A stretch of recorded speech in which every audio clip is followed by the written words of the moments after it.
You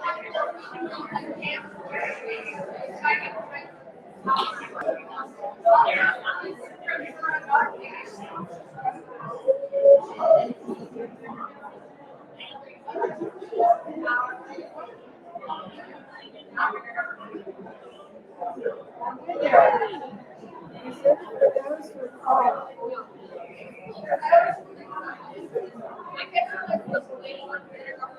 other than mobility issues, they asked me to fill up the road. Now you can see everything.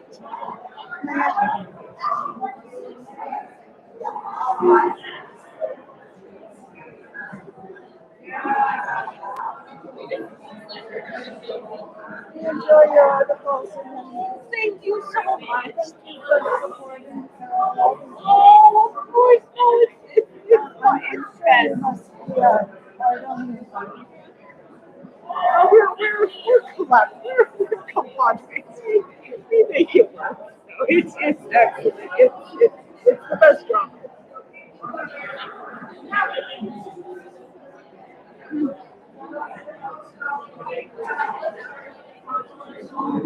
Too close? Oh no, you're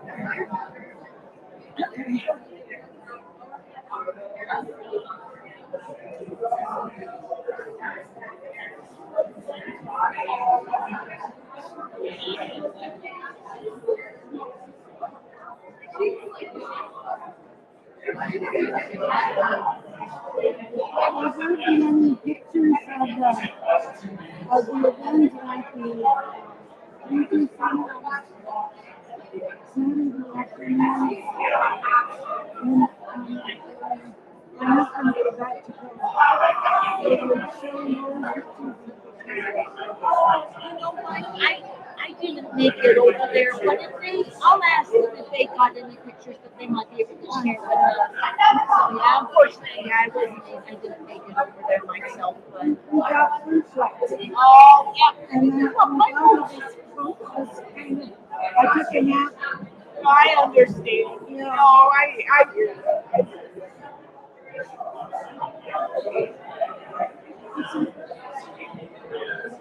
You can send me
Let's prepare to begin.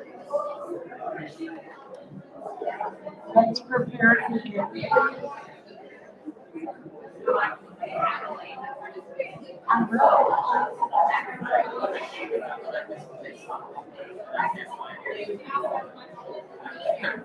I have to be close.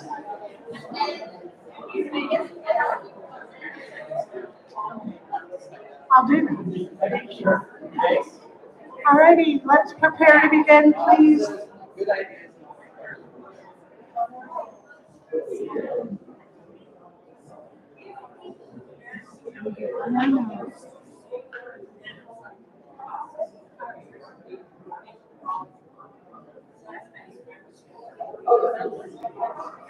Yes, all right.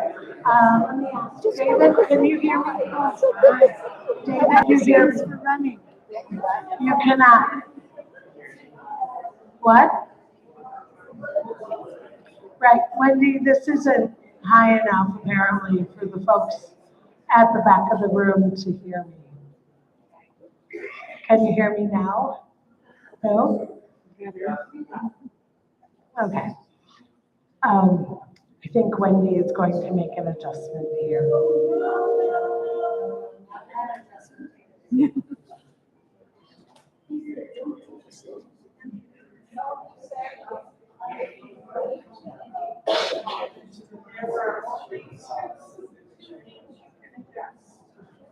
All right, how about now? David? Yeah, I tried the Madonna thing.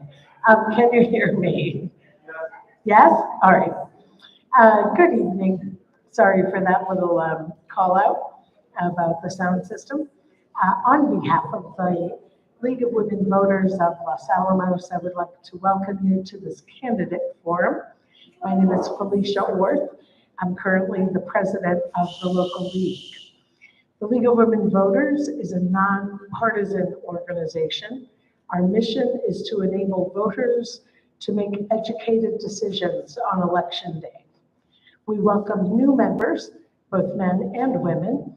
Membership forms are available on the table along with some copies of the brand new voter guide, which you should have found in your paper last Thursday.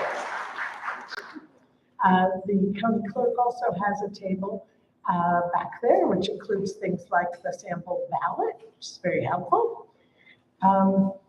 Please take this moment to silence your cell phones or set them on stun, if you would please. They're disruptive if they ring. We are pleased to welcome 3 volunteer assistants from the high school debate club, the Hill Talkers. This is Bella Blair, Eva Gerber, and Emily Shu. We are also pleased to say that PAC 8 is recording the forum in its entirety, and the video will be available on YouTube afterwards. We may also have some live streaming going on, yes, by the Los Alamos Daily Post. This is Kristen, and thank you very much for that. During the event. So we ask you to refrain from other recording. There's a lot of recording going on already. So here's our format for this evening. Los Alamos County Clerk Naomi Maestas will tell us about the voting procedures for the general election. You might find me at 8 o'clock in the morning, knocking on the door tomorrow. But then Kristen Henderson, chair of the UNMLA, this is building 2, Advisory Committee will explain the UNMLA General Obligation Bonds question. Christine Chandler, the unopposed candidate for New Mexico House District 43, will speak next. And then Michael Redondo, the unopposed candidate for Los Alamos County Clerk.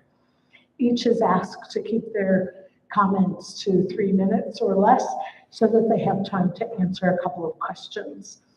Then we will meet the 5 candidates for Los Alamos County Council and hear from them through opening statements, question and answers, and closing statements.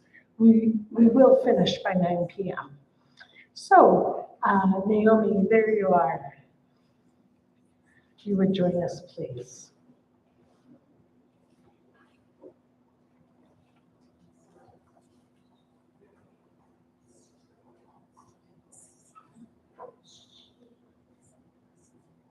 Can everyone hear me? Am I loud enough? Okay. I'll use my soccer voice for the night.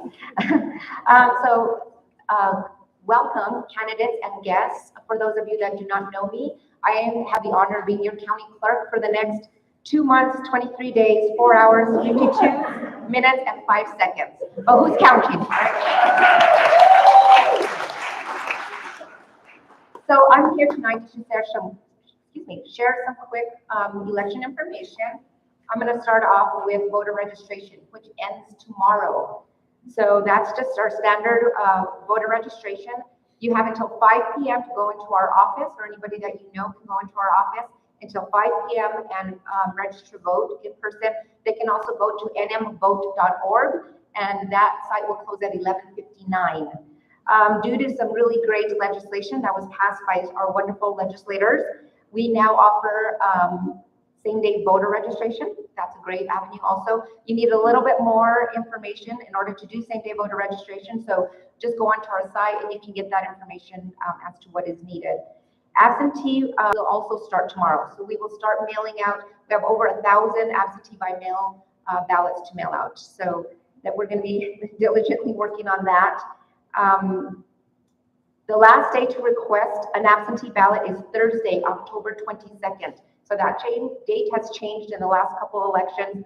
So it's a little bit further from the election to make sure we get the ballot out to you and the ballot comes back to us by 7 p.m. on election night.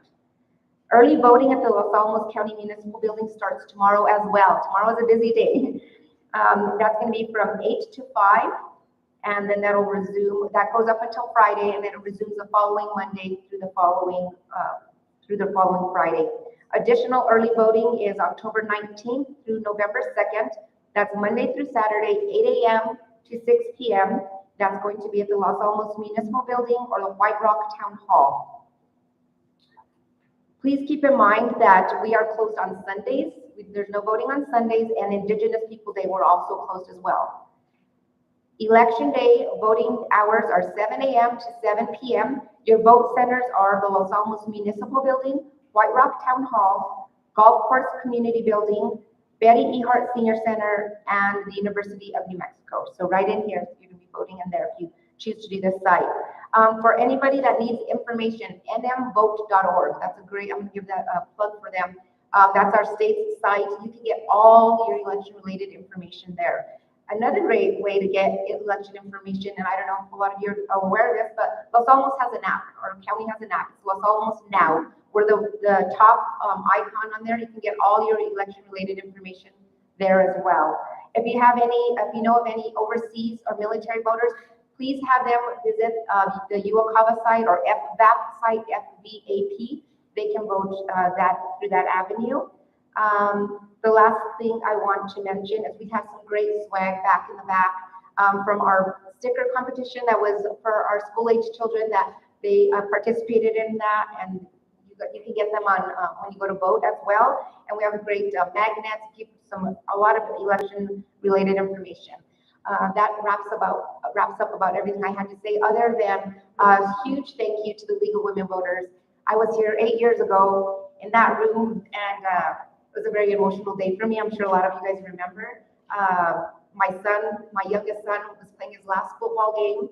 I was not able to attend because I wanted to get up here and speak and put in my hat for county clerk. And, you know, through this whole ordeal, I found strength in my voice. I found the person that I am, and I know I can do about anything. So thank you.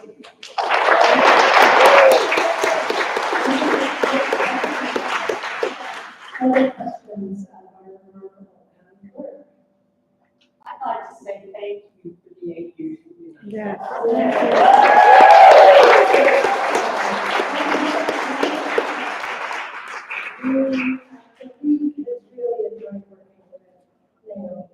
And we want to say thank you so much for being among the best enablers of democracy in Los Angeles. The league says thank you, and on behalf of every citizen, thank you.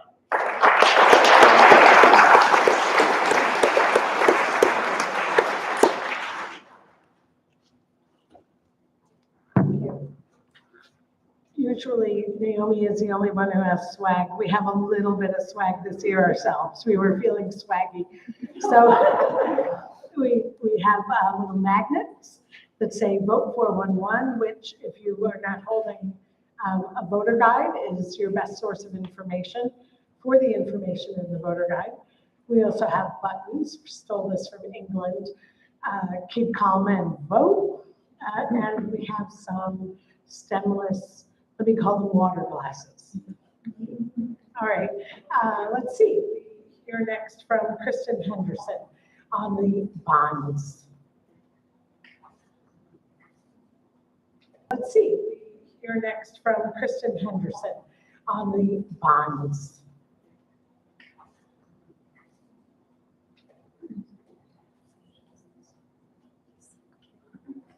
Hi, can you hear me okay? Okay, is that better?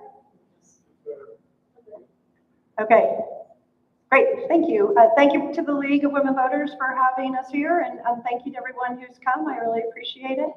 So I am here to talk about something that sounds boring, and it is not. It is fascinating and very important. So I am here to talk to you about the UNMLA bond. So my name is Kristen Henderson. I am the current chair of the Friends of the Advisory Board, the advisory board for UNMLA. And that is an elected position, and I am honored to have been elected to that position because I think this institution is so incredibly important in this town. So I have 3 things to talk about with the bond. The first is, what is it? Why is it important? And how is it going to affect you? So again, the bond is going to be on this ballot. There's going to be 2 bonds on this ballot. One is the GO bond, and this year it's called Bond 3. That is not the UNMLA bond. That is an important bond also. That is about capital projects. That is how the state of New Mexico pays for capital improvements to our colleges and universities. I encourage you to vote yes. It does not change your taxes. It's a continuation of an ongoing bond. I mention it so people don't get confused with the other bond, which is the UNMLA bond, and that bond is specifically for this campus. So that's going to raise your taxes a teeny tiny nominal amount, and we're going to talk about that, but I will just say that right up front. So the reason it is important is that it's the only way for UNMLA to get funding to improve the capital projects. So we have a lot of projects that need to get done, and if we can get it passed, then the state will match us 3 to 1. So this is a $3 million bond, but we would get another $9 million. So the campus would have $12 million over time to do improvements. So the way it's going to affect your taxes, if it does vote yes for your appraised value, if you have a real property of about $400,000, it's going to be about $5.50 a month. So I highly encourage you to vote yes. This bond, the campus had that kind of a bond in place in the past. And in the 90s, there was some paperwork that I don't understand that it didn't get continued. So we're trying to get it reestablished so we can do some of the work that needs to be done here on the campus. There is an FAQ in the back, and I encourage you to take one if you are curious about, learning more about it. And some of the things that we can get done, we need to bring a lot of the campus up to speed with the American with Disabilities Act. We have leaking roofs. We have the 1940s elementary school buildings that we really need to revise them for higher education needs. We need to upgrade IT systems. And there's just a wide range of things that we need to get done. We have put together an initial plan for how to revamp the exterior of the school to make it more welcoming to the rest of the community, and that it's going to look a lot better for the students who attend here and safer and those kinds of things. So that's one of the earlier projects that might get done if that gets passed. I do want to talk about some of the great things about UNM LA, and if I suspect almost everybody here has had some connection with the school, but obviously it offers certificate programs, it offers associate degree programs, it has the dual credit with the high school programs, customized training for local businesses, adult education, continuing ed. You can get a bachelor's degree in a couple of certain area disciplines, and that is the case across the state, that there's a nominal way you can do that through our associate schools. So there's a lot that the community gets out of it, and we can't move forward without improving our Capitol buildings. And I personally think it's super important, and I encourage everybody to vote yes on both of the bonds. Any questions or comments? Let me add one more thing. You can take a UNMLA vote yes bond sign for free. And we really would love it if you do. And if you just, afterwards, we'll use it again in 2 years. So let us know where it goes. We'll come get it. Okay, sorry, there was a question. Yes. So Kirsten, I was listening, but I'm not sure if you mentioned that there was a state match to this as well. Yeah, that's yes, thank you. That is the hugest thing. So there's a state match. There's more than a state match. They do 3-to-1. So if we do $3 million, we'll get $12 million. And probably the key part to that is if we don't do the $3 million, we get nothing. Right, so that is the only way. And one of the things most people don't know, I certainly didn't know, is that the local schools of UNM have to be paid for locally. So we do not, this school does not get funding from UNM, from their budget. It gets some funding from the state, but it's mostly from the local community. So I don't know all of the history when somebody here said, you know what, we could really use a campus here. This is an educational town. Let's do something. And they worked hard to get this campus here, but locally we need to support it. So the only way thank you for that match question. That's it. We will get more than a match. We get nothing if we don't do this. If we don't show the state this community supports it, then we don't get the money to do the capital improvements. Other questions? Yes. Okay.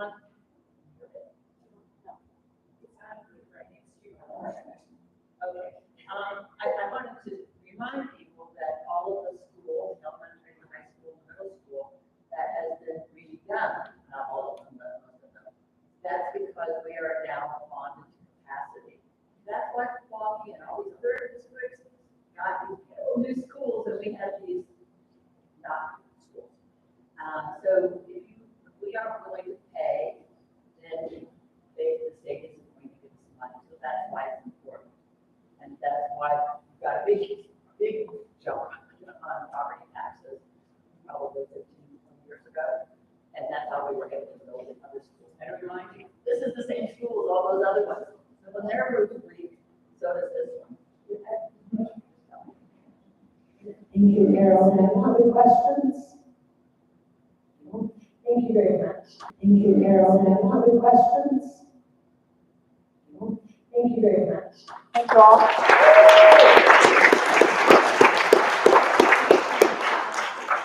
Representative Chandler.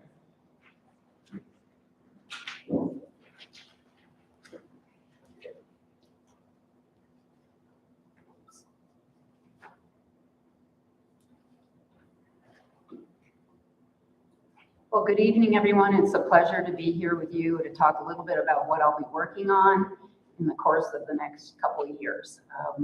I have been your state representative now for 3 terms. I'm entering my 4th term starting this January. I am the chair of the House Judiciary Committee, and I also serve on the Tax Committee. Those have been my assignments since I began in the legislature. They're very important, influential committees, and I'm pleased to be able to work on them.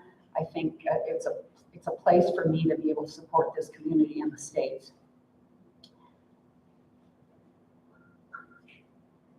This past summer, I have been the chair of the Courts Corrections and Justice Committee. That work started very early this year because the governor had a crime agenda that she wanted us to consider. So instead of starting in July, which is when we normally begin our committee process, we started in May. So the first 3 months of my chairmanship was focused on criminal commitment and a few other bills that the governor was interested in. The legislature, as you know, did not deem them sufficiently tied to addressing crime in the state to warrant passage. And as a result, we're continuing to work on them. But we had a disagreement with the governor as to what should be the priorities during the session, and criminal commitment was not high on the list. Moving forward, I plan on working on a number of bills that I have done in the past, and we're getting closer and closer, thank you, to passing them. Paid family and medical leave has been one of my bills since I was in the legislature. I've been a co-sponsor on that bill with Senator Mimi Stewart, excuse me, for about 4 years now. And we lost the last vote in the House by 2 votes. It passed the Senate, it passed all the committees in the Senate, it passed the committees in the House, and we were 2 votes short. We're hoping this year that we will be able to pass the bill. There's a different House and there's a different Senate. And about 4 of the people who voted against the bill in the House are no longer going to be in the House moving forward. Criminal competency is something that I am interested in working on, and I do plan on continuing to work with the governor and the Republicans on this bill. It wasn't ready, I felt, and many of us felt, but we will be digging in and trying to support that initiative going forward. Another bill that I am working on is the Extreme Order of Protection bill. We're going to try to make it more useful to law enforcement. I think that's the way to be thinking about it. And lastly, I'm working on an IT anti-discrimination bill, which will impose requirements on the developers and what we're calling deployers of IT when that mechanism is used in what we call consequential decision making. Employment. AI is being used to screen you out, folks. AI is being used to screen you out of housing opportunities, lending opportunities, and we want to make sure that is, that discrimination is not embedded in the algorithms that's being used and then perpetuating poor decision making. So I think my 3 minutes is just about up, so I don't want to go any further. Is it? No. Okay, you're not timing. You're not timing. It's infinite. It's infinite. That's a scary thing to tell someone. Well, let me just quick things. The legislature is looking at the Landlord Tenant Act, the Mobile Home Park Act, and we're also looking at the anti-donation clause. There's a group of us that have been talking about those issues. We know that they need some work, and we're working on trying to improve those various statutes. So those things are moving forward as well. And with that, I'm happy to entertain questions.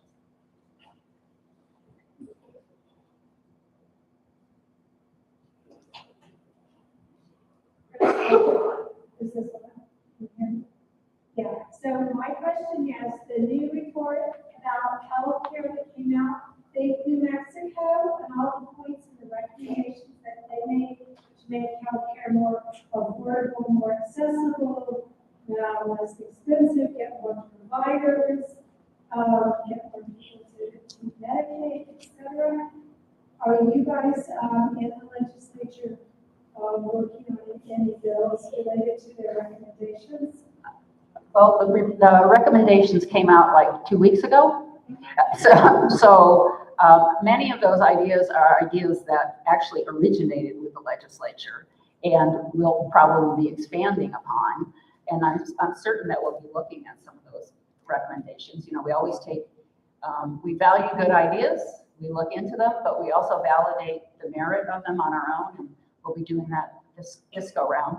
I'd recommend, though, that you look at the table back in the back.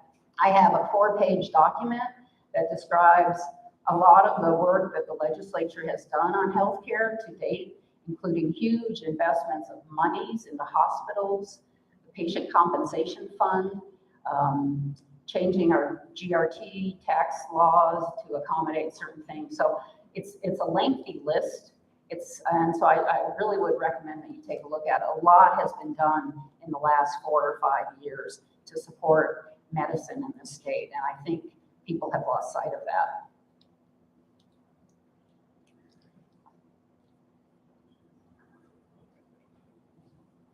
Would you explain the fourth constitutional amendment? So is that the one about county salaries? That's the, okay. All right. Under current law now, the legislature sets a cap on what county salaries can be, okay? So this constitutional amendment removes the legislature's role in that and gives the county elected officials the ability to determine salaries for elected officials. And the view about that was, you all are, county officials are elected, and those folks are accountable to their citizens so that they can make those decisions on their own, you know, with accountability being with their own electorate. So that's what that's all about. I would point out, cities do not have a similar, you know, kind of oversight, if you want to call it that, mechanism. Cities can change their elected office salaries and so on at will without any role of the legislature involved. So it puts them on a par with cities, really. I want you to think back to the session in January. House Bill 298, service members suicide prevention. Why were you the only no vote in the entire legislature? Thank you for bringing that up, because I made a mistake, Pat. That's why. Okay. I was out in the hallway and there was a discussion about a bill, and then they switched bills, and they say the vote is up, and I thought it was a different vote we were bringing up, but I'm really glad you brought that up. So they were yelling, vote, vote, and you didn't get there in time. Exactly. So what I did was I went and then apologized to the sponsor on that bill, because that was obviously an Did incorrect he vote. accept your apology? Actually, yes, and he hugged me and said, you know, he really appreciates people who are willing to admit when they've made a mistake. Thank you. Good question. Thank you very much. Thank you.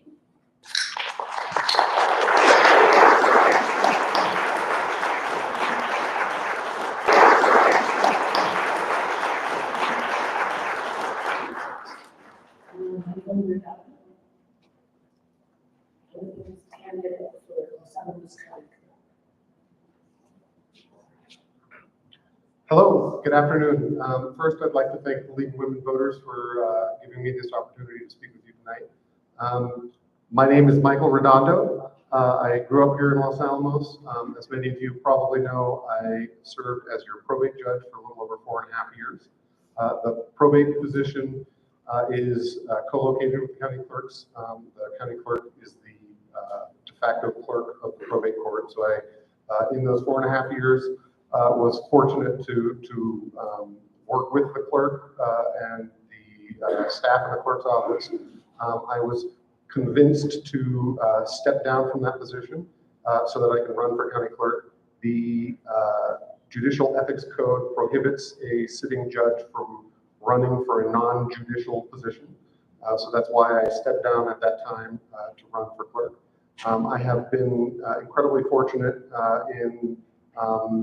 due to being unopposed, I had the opportunity to take a casual position in the clerk's office. So I have been working as a deputy clerk in the clerk's office since May, and have been learning a lot about what the clerks do from our wonderful outgoing clerk and the staff there. So I'd also like to give a big thank you to the clerk and the staff at the clerk's office. Who've been incredibly helpful in my on-the-job training, getting ready for this position. That being said, I will open myself to questions. Questions? Thank you very much.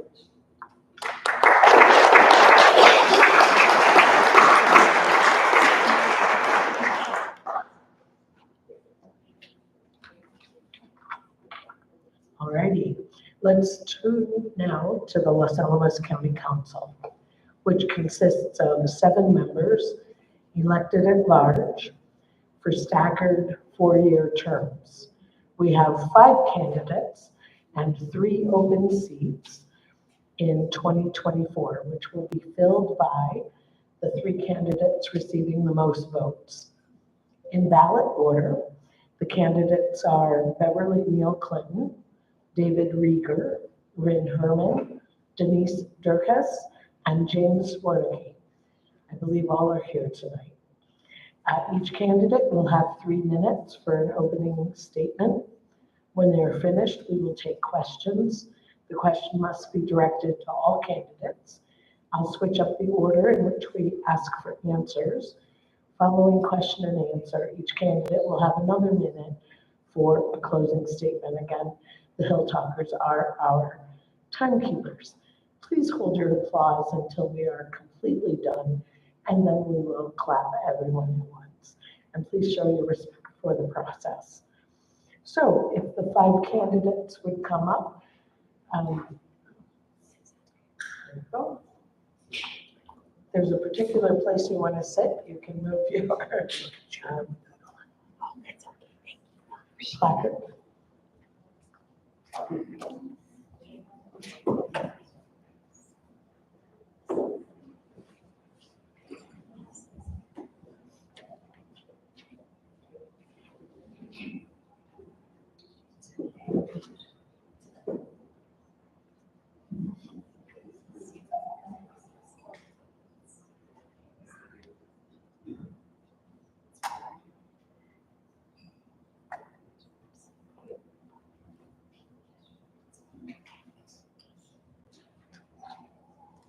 Says Board Member Lisa Hampton.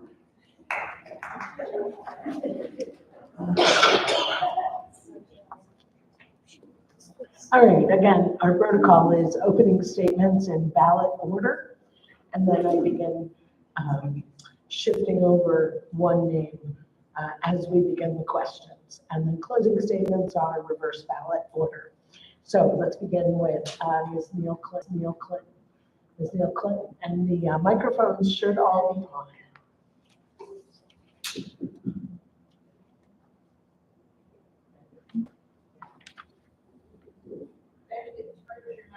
Okay, so I'm not here. You're right there. So I can see. Yeah.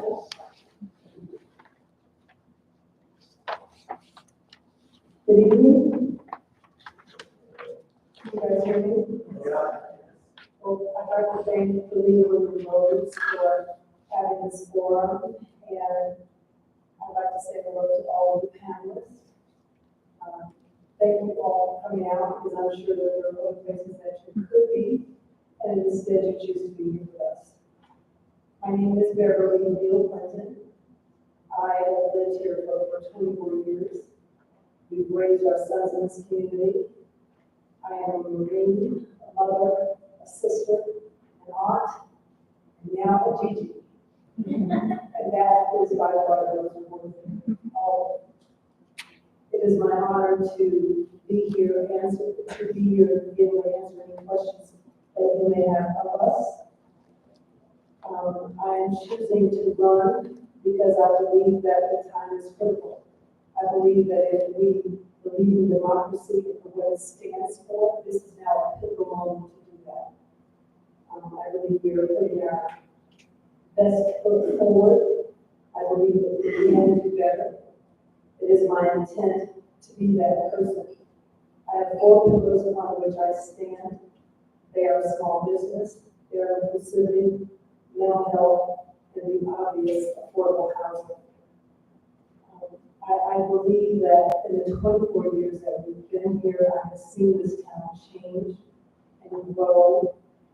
And it's like nowhere else have we ever lived. I'm incredibly fortunate to live here. My husband has a beautiful mind, which is how I ended up here. And it is my intent to bring my past experiences from being a port reporter to a Marine, to always be one entrepreneur, and to someone who provides information once I've actually done my own research. So one of the things I want you to remember about me is as you see me now, that's how you see me 4 years from now. I can't be anything else but that. And if I don't know, I'll tell you I don't know, but I'm willing to go and research and find it out. Thank you for your time. Thank you. Mr. Rieger? Thank you. Hello, I'm David Rieger, and I'm running for re-election to the Los Alamos County Council. In my last term, I pushed back against all types of government overreach. I was the only councilor to vote in favor of the uncorked surgery appeal of the red tag of the bar and restaurant project on Central Avenue. He has since, he lost that appeal because I was the only councilor supporting him. But then after that, he has gone to district court and he's won. And the court found that the county had both treated him unfairly in terms of due process civil rights, but also in terms of arbitrary and capricious rule. The other councilors didn't feel any need to oppose that kind of excess county authoritarianism, which is one of the reasons why it's a very difficult small business environment in this county. I was the only councilor to oppose the coronavirus lockdowns and shop mandates for the governor of Lamb. We had a non-binding resolution in opposition, but again, I was the only one to support it. In opposition to the GRT tax increase, that was defeated 4-3. We were flooded with federal money. We don't need any tax increases. The opposition, I opposed the real deal purchase by the county. That was voted down also 4-3, so I said my vote was important. And then it closed during COVID, but now it's reopened as a movie theater. I also supported, didn't get a chance to vote for it, but supported Alita funds for Solomon because it's a very important thing in our community and it can add a lot to tourism in our town. But our county has a very hard time moving any kind of economic development funding through the departments. I support the rollback of the nuisance code. That needs additional work, but we achieved some of the rollback. And also I oppose the minimum wage increase, or at least whole minimum wage law, because the whole thing needs more. Our real problem is low income housing. I oppose the road diets, which is just a brand new issue. So I say we need a fact trinity for small businesses. We need to make it easy to get from the lab to the building, to the small businesses during lunch hour, and get back. And that is very important companion for all of the bike and pedestrian traffic and make it very friendly to the crossings and everything else. I oppose the solar reimbursement bait and switch, which if you know, the solar people got a lot less money now. And I think that you shouldn't have done that after they invested tens of thousands of dollars. And also I oppose all of the natural gas bans. And, you know, the EU calls methane green energy because it's mostly hydrogen. And they don't even count it as something to ban when you go to net zero. They count it as a small carbon load. Thank you very much. Thank you. Ms. Herman? I'm Lynn Herman. My husband and I have lived in Los Alamos for 27 years, and we raised our 3 children here. I was a stay-at-home mom for 17 years, but I didn't stay home much. I volunteered with the schools and with many organizations that our family was involved in. Since then, I worked for Los Alamos Commerce and Development Corporation for the past 10 years, and recently retired from being the Los Alamos Chamber of Commerce Director, helping our small business community. I would like to continue to serve Los Alamos as a county councilor. I bring a different perspective. My experience engaging with our small business community, our entrepreneurs, and the people of Los Alamos make me uniquely qualified to understand the challenges our small businesses face. But my 27 years as a Los Alamos resident make me want to improve our community to make it a better place to live for all residents. I love our town, but there is room for improvement. Downtown revitalization and keeping retail and restaurants in our town matters. It's not an easy place to run a business. I know it was my job to help them. Fostering trust between the business owners and citizens and the county government would also go a long way. Increasing housing and affordable housing are critical right now for our county. We need to house not just Midland employees, but our teachers, our firefighters, police officers, and workers in our small businesses. I'm also passionate about sustainability. I believe that Los Alamos County should be a leader in New Mexico, and I will support the work our county is doing to invest forward. My other priorities are the quality of life in Los Alamos. There are many topics to focus on: the well-being of our children, inclusivity of all residents, protecting our open spaces and recreation, and the mobility and public safety of our residents. I believe the role of a county councilor is to engage, to listen, and then represent them when making educated decisions to make Los Alamos a stronger community and a better place to live. I thank all of the candidates for caring about our community enough to run for public office. I appreciate that we have people here that want to make a difference. I thank the League of Women Voters for hosting this forum, and to the Los Alamos High School Hilltoppers for assisting, and I thank UNMLA for hosting us this evening. I also thank all of you for coming out tonight. Early voting starts tomorrow, and I hope you will vote for me. Thank you. Thank you. Ms. Durkis. Thank you to the League of Women Voters for sponsoring this forum and those attending this evening. My name is Denise Durkis. I'm running for re-election to County Council because I want to continue to help Los Alamos County plan for growth and embrace the future while preserving the past and the amenities that make the county, a great place to live. I was born and raised in New Jersey and have lived in 10 states. Together with my husband, I chose to live here, to raise our 3 sons here, and to stay here in retirement. I'm a 42-year resident of the county and a retiree from the laboratory after 20 years of employment.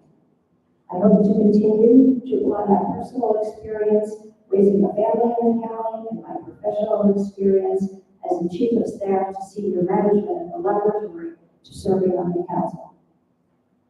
I'm serving in my 2nd year as council chair and my 4th year on council. During my service on council, I gained a full understanding of council procedures and authorities and in-depth knowledge of county operations and challenges. I've learned the complexities of the county budget and recognized the importance of fiscal responsibility. I've worked strategically with my fellow councilors to establish priorities and develop tools to track county performance. I'm conscious of my role as a public servant, and I am accountable to my constituents for my decisions. I recognize the real overarching issues facing the county: expanded housing development, proactive downtown revitalization, and enhanced community services. The county has identified the need for some 2,000 additional housing units, particularly low and middle income housing, for rent and for ownership. Multiple housing projects are currently in various stages of planning and development. I support streamlining county codes and permitting processes and ongoing county efforts to explore all housing options and all possible building sites to meet community needs. Downtown revitalization in Los Alamos and White Rock is essential for a thriving community. I support policies and processes that facilitate small business development and sustainability to expand employment, shopping, and social amenities necessary for a growing population and the well-rounded community. Inclusive and accessible community services contribute to the quality of life that county residents value and want to preserve as the county grows. I support enhanced maintenance and upgrades to utilities, broadband, roads, transportation, parks and recreation facilities, and trails and open spaces. These are the priorities I've identified. I welcome input from you, the residents of the county, on how to best address these priorities. Thank you. Thank you, Mr. Wernicke. Right, thank you. Especially thank you everyone for being here and being engaged. Just to give you a quick background on me, grew up in Albuquerque, went to college in New Mexico Tech, and ended up here in 2013 to take a job in cybersecurity. I came with my wife, my newborn daughter, my 3-year-old son at the time. We came here because I wanted to work somewhere that had a ski hill 15 minutes away from my work, so I could go on my lunch break. And my wife really loved the aquatic center. So those were the things that attracted us here. I was just kind of a normal citizen until 2017, when my wife's kidneys just failed out of the blue. And that was the first time in my life where I felt helpless. And my neighbor came out and offered his kidney to my wife. And that is what showed me the power of the community. And after that, that was when I wanted to serve this community, serve anybody that would give their kidney for their neighbor. That's what I wanted to do, is help people around here. That is the community development. So now when I see people needing help and I see the government not helping them, or even worse, making it worse for them, making housing less affordable, making it harder for businesses. These are the hardworking people I see in our community that I am motivated to help. That's what I'm here for. And now in the last couple of years, I'm on Parks and Rec board, I'm on Personnel board. I'm on those boards because I'm passionate about our outdoor spaces. I'm a big mountain biker, and I really talk about skiing and snowboarding. And I have no problem standing up to the county. I am here for you. As far as sort of my policies and strategies, I'm definitely on the affordable housing front, is making it possible to expand options on affordable housing. So that's things like upzoning, streamlining the permitting processes. That is a mixed bag. Some people say the permits were fine, other people have horror stories. Reducing fees on anything that's targeting affordable housing. Same on the business side. I also see the county competing with businesses. That makes it hard. It's already hard enough being a business here. We don't need the county competing. Another example is with community organizations, like the Aquatic Center, right? They have the pumpkin splash coming up. Well, a lot of community organizations use pumpkin fundraisers to help raise money for them. It's great that the county is trying to help, but I see them as hurting all these other organizations that need help. So that's what I'm about, being sensitive to your needs and making sure that somebody is standing up for you. Thank you. All right, we'll turn now to questions. The league board sometimes has a question itself, and then we'll turn to questions from the rest of you. Our question this evening, which will go to every candidate, beginning with Mr. Rieger. What action, if any, should the county council take to reduce greenhouse gas emissions in Los Alamos County? Mr. Rieger. And again, you have a minute and a half. Thank you. So there's two things I'm really advocating for in the town. One is to maintain our natural gas supply, because it is a very modest contribution to greenhouse gases or carbon emissions. And the other thing is we have a great solar opportunity in this town that we should continue to expand and develop.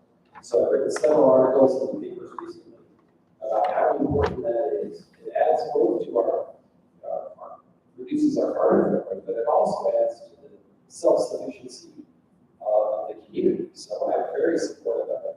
And I just like the new change in the new rule, which is going to discourage solar installations.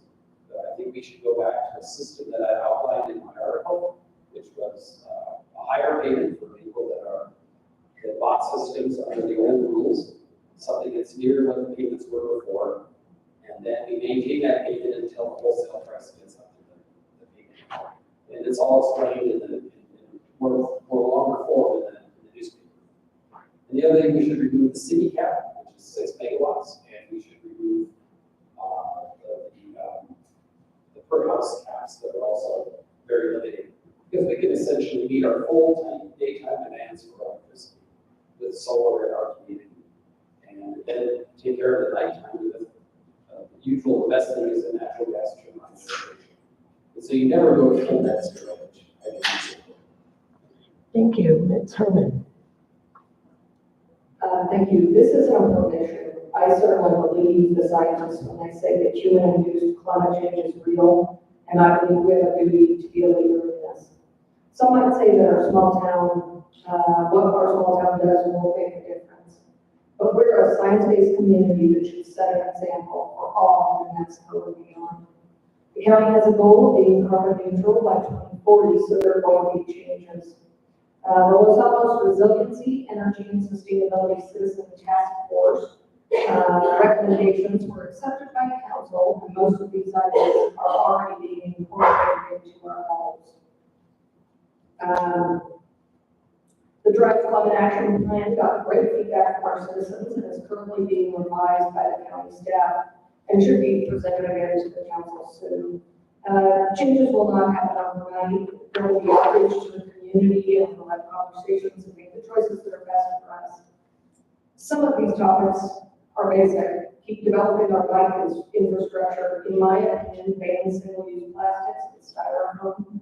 Encourage residents to make changes themselves. Others are not so easy, and there are going to be conflicts. But we need to balance these issues moving forward. As we look ahead to our energy needs and alternate energy options, it's important to keep in mind that technology is changing at a rapid pace. Home and business energy use and conservation is changing. Thank you very much. Thank you. Let's see. Conservation is changing. Thank you very much. Thank you. Let's see. Ms. Durkis. So 97% of actively publishing climate scientists agree that human behavior is contributing to global warming and climate change. Who am I to question these scientific experts? Council has established environmental stewardship and sustainability as a goal and identifying priorities for transitioning to electrification and carbon neutral energy with the goal of 2040. I supported council's short, medium, and long-term phased implementation of the Resiliency, Energy, and Sustainability Task Force related to natural gas, electricity, transportation, mobility, waste, consumption, natural resources, and community planning. I also acknowledge the findings of the county's greenhouse gas emissions inventory. I anticipate an adoption of the climate action plan sometime in the near future.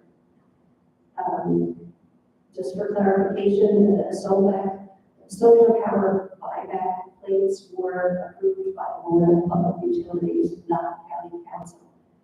I'm sorry here. The county has contracted for large-scale solar energy in the Fort Myers area through Foxtail Flats that will come online in the near future. Thank you. Thank you. Mr. Wernicke.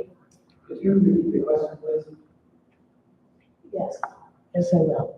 What action, if any, should the county council take to reduce greenhouse gas emissions in the county?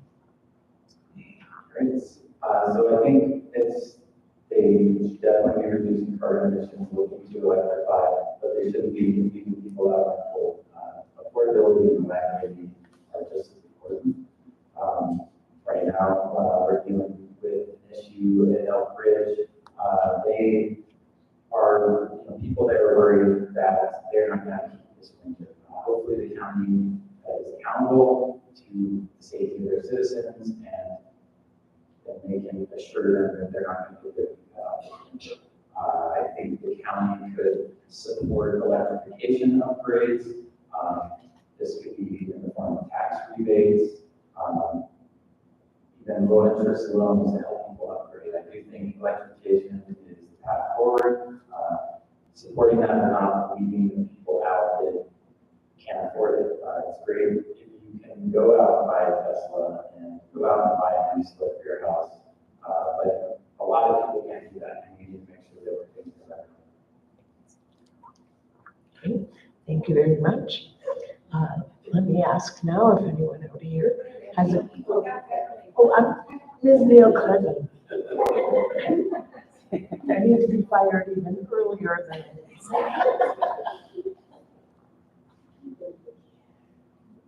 So, a few things, I agree with my colleagues in that 97% of climate scientists agree that human activities like burning fossil fuels contribute to global warming.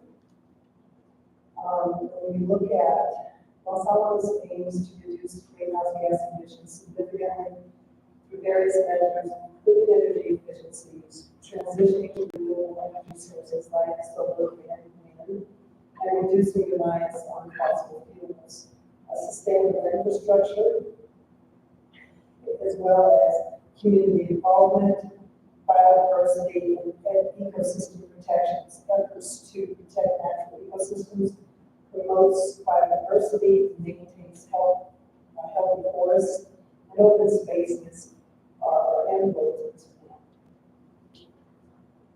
Thank you very much. All right, so now I will look to those of you present here. Just remember the format: 1 minute for the question, 1.5 minutes for the answer. Please keep one eyeball on our timekeepers. Any questions over here? Yes. Yes, I know that in affordable housing, there's very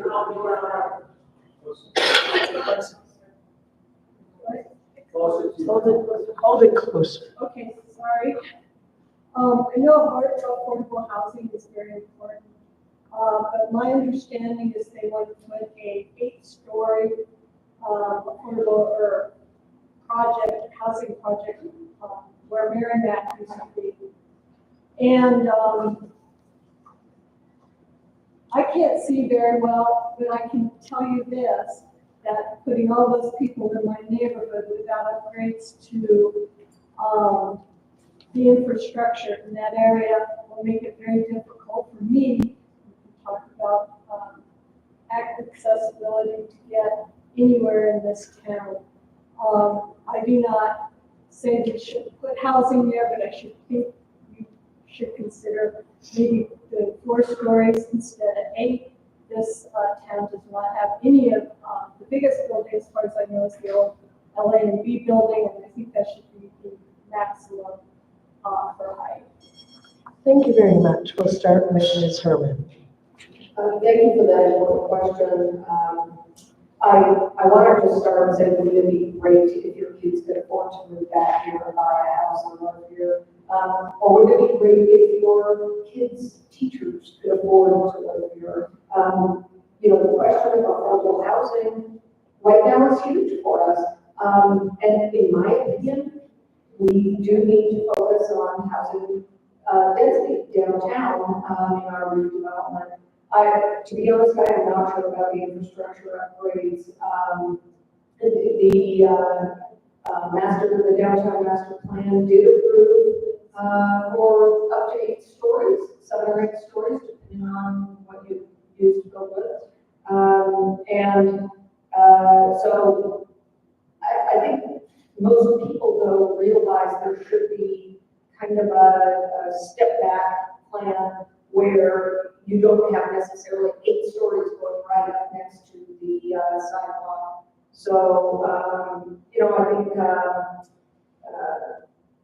housing is just the biggest thing that we have to deal with, and we really do need to make some changes like the housing density downtown. Thank you. Ms. Durkis? Thank you for that question.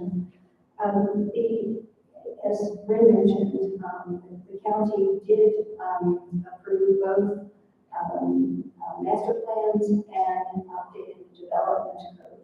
And the development code did specifically increase building heights in downtown Los Alamos to 86 feet and downtown Monroe to 54 feet. And this is to increase housing availability, particularly in downtown. And to go along with that, it also reduced parking requirements to stimulate development. Regarding your concerns for infrastructure, infrastructure upgrades would absolutely be required as part of any development downtown. Developments would be approved by the Planning and Zoning Commission without those upgrades as part of it. We heard from the community that they definitely don't want us to build housing in our open spaces. They want us to, they don't want, or they should say, they want to preserve their neighborhoods. But the general consensus is to concentrate development downtown, build up public transportation. And I'm out of time. Thank you. Thank you. Mr. Wernick. All right, so, yeah, infrastructure is definitely a challenge, but, you know, we have 12,000 people, give or take, commuting in the town every day, and that's causing a pretty significant traffic safety problem. And they're already here for half the day, so they're already taxing our infrastructure. A good thing about modern development is that it uses way less resources, right? You can have solar panels on top, you can have water reclamation, you have much more efficient building design. So in that sense, we're not using as much resources as you might think for infrastructure. Probably the big one is how you're going to get cars around. And fortunately, we need to start making things more walkable, more bikeable. Downtown Los Alamos, downtown White Rock are great places to do this. You know, figuring out where we can have cars parked on the perimeter, and then make those spaces walkable. Like I could see right by Ashley Pond, if we had central closed off to vehicles, how great that could be, like around CB Fox, where we have all that vacant lighted space. If that was like a walking mall, we could have businesses thriving in there. There's other business issues to deal with as well. But doing things like that and having people living right there, I can see that being great for the community, same down in White Rock. But we need to do it, right? We've only had 500 housing units built in the last 8 years or so. We make these affordable housing plans. We have all these plans, but we don't have any results. So, you know, I want to know why we don't have results, and that's one of the things I'd like to do about. Thank you. And Ms. Neil Clinton.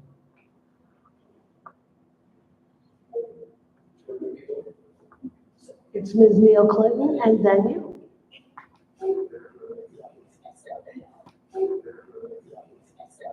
Okay, so there are pros and cons. We all know that housing is short, but it's not just here in Los Alamos. So the pros are going to be diverse housing options. We can encourage high density, which addresses the missing middle class. We have to have affordability focus. We have to have targeted goals. Anyone who knows me knows that I often say, do you have a plan? Do you have a plan and work the plan? We don't have it. We have to have a better plan. The cons would be, we have a limited plan. Implementation challenges and resource constraints. We have a goal we need to go towards it, but then how do we do that? That involves the community. So when I hear about the 8 stories and the 4 stories, we have to look at what are we willing to trade off in order to get the housing for people that's affordable. Thank you, Mr. Rieger. Thank you. First, as far as the lady who asked the question goes, nothing has happened in many years, right? Hilltop House has sat there for many years, got torn down, it's still sitting there. The lot is empty. We have Paramount hasn't done anything. downtown White Rock is even worse. So the real issue is that we have a county government that is not accomplishing anything in terms of development of these areas. And we have, this stuff sits there forever. We have capabilities, we have NEDA and MRA authorities, we have the ability to make substantial changes and put county money into these things. But the way it sits now, the status quo is never happening. So I personally think we need some new county staff who look at this as something that's going to move. And as long as we stay with the current status quo, the same kind of council and the same kind of people, then it's going to sit there forever, as it has for the last 12 years, or 20 years in the case of White Rock, nothing ever getting done. So we need to have more of a push in the county. Other councilors that just don't challenge the staff to make something happen. And that's the problem we have. Thank you. Other questions from the side of the room?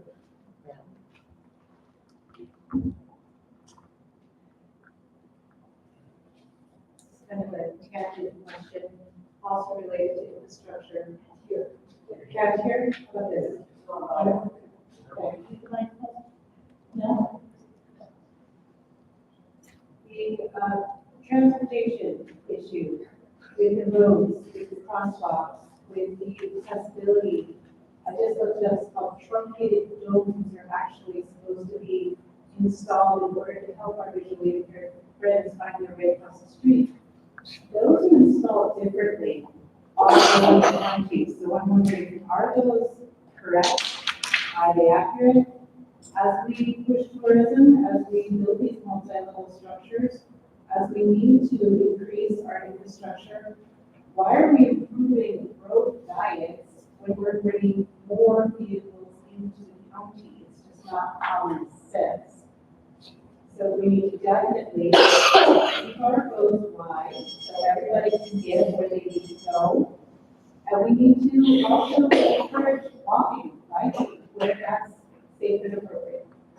So how can we do that, Councilor? Ms. Durkis.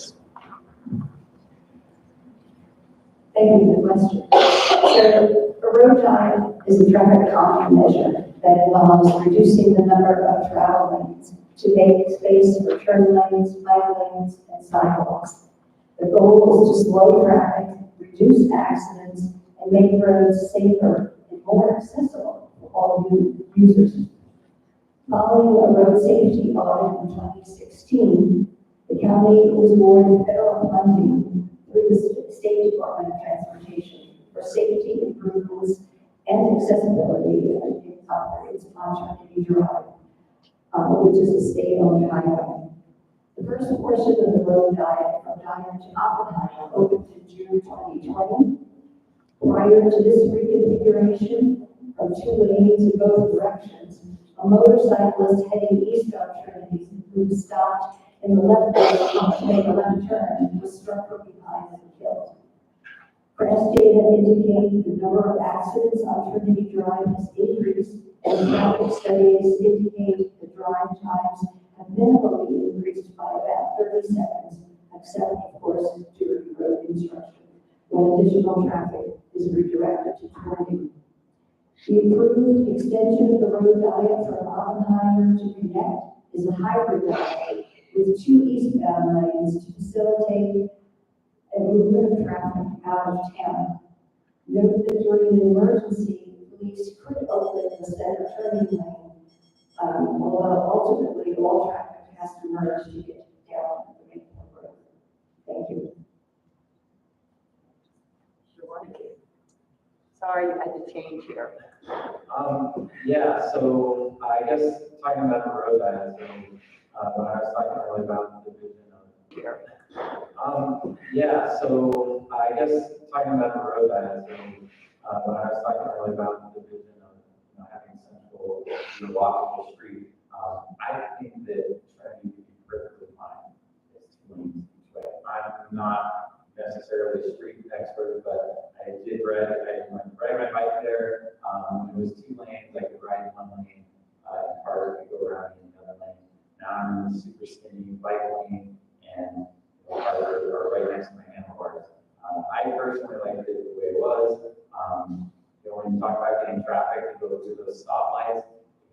lanes, they can get through stoplights, it seems like they would get through faster. You know, and if you want to ride your bike, ride it on Central. I don't understand this obsession with trying to be walkable. But again, if we can do something about the number of commuters, that could help with the traffic. So, you know, building more housing up here, or I don't know, there's shuttles, electric shuttles, that would help cut down the traffic. I mean, everybody's coming up from the same route on 502. Everybody's coming up from the same route on 502. You could do routes from 502 to TA3 and the big TAs. You know, advocating to lap those shuttles would help a lot cutting down on traffic. But yeah, right now, I don't think the road diet is a good idea. Just focus on having people bike and walk.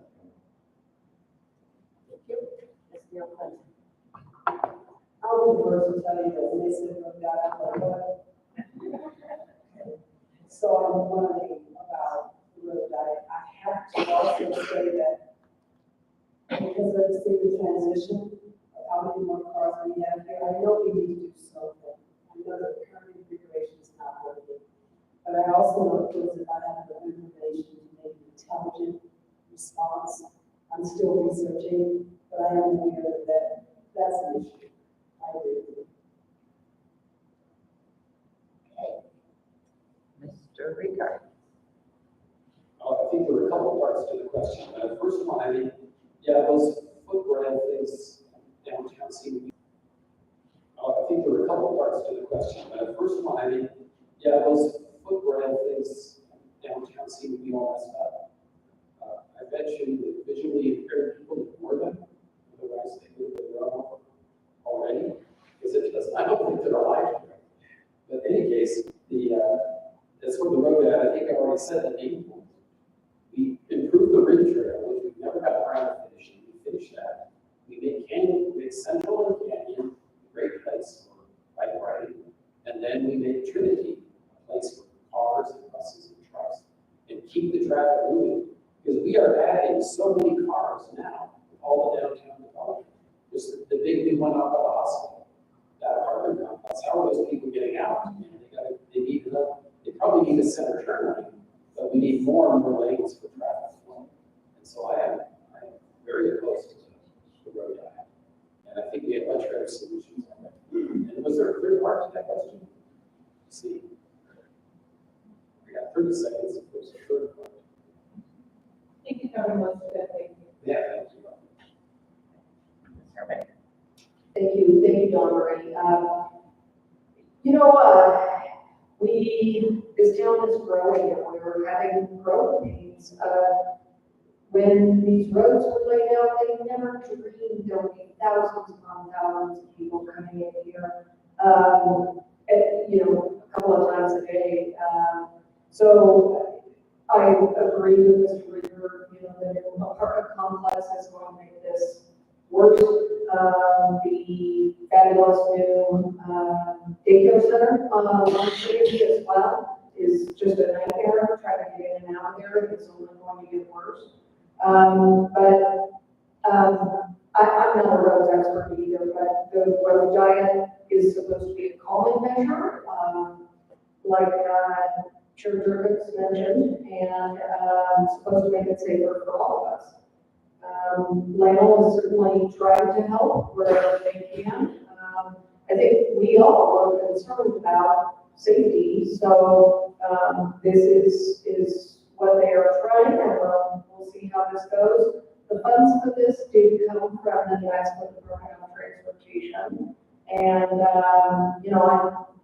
I think we all need to just concentrate on trying to make it safer, whatever that means. Thank you. Is there another question?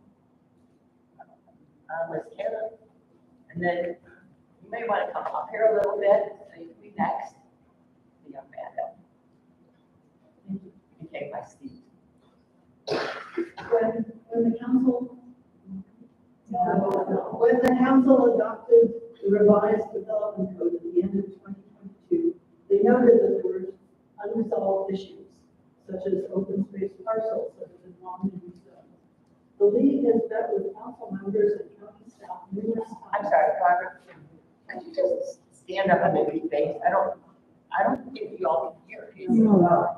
I would just suggest maybe starting again. It's When the council adopted the revised development code at the end of 2022, they noted that there were several unresolved issues, such as open space parcels that have been wrongly rezoned. The league has met with council members and county staff numerous times, and several of the councilors expressed support. But it's 2 years later, and nothing has happened to address the errors. What would you do about this?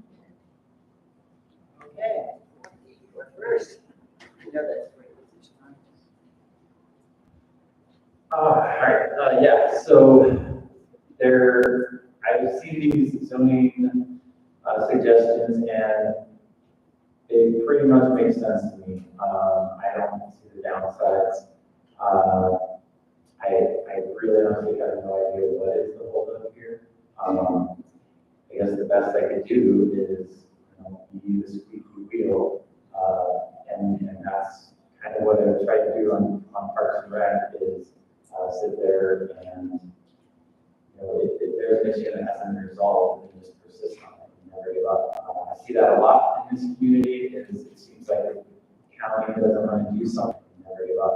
I see that a lot in this community. It seems like the county doesn't